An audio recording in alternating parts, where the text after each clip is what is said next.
అంటే ఇది కూడా కరెక్ట్ కాదు. ఇప్పుడు నేను తమిళనాడులో పోయి క్యాంపెయిన్ చేయవచ్చా?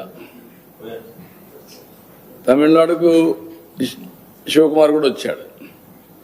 ఆల్ ఇండియా లీడర్సే కాకుండా అందరూ వచ్చారు. అక్కడ కాంగ్రెస్ పార్టీ ఉంది, బీఆర్ఎస్ పార్టీ ఉంది. బీఆర్ఎస్ మొన్నటి నేషనల్ పార్టీ ఆంధ్రలో కూడా యూనిట్ పెట్టారు.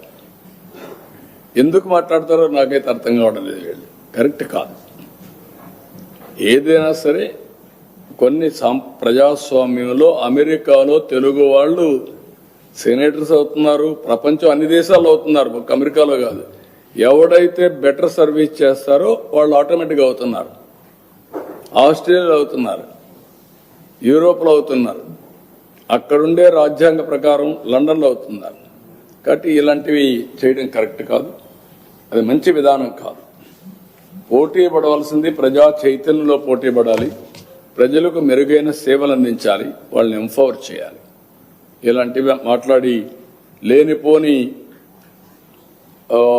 ఐ కెన్ సే అనవసరంగా ప్రజల్ని విద్వేషం కూడా అన్నాను. విద్వేషాలు కూడా వీళ్ళు అనుకుంటేనే అయిపోవు.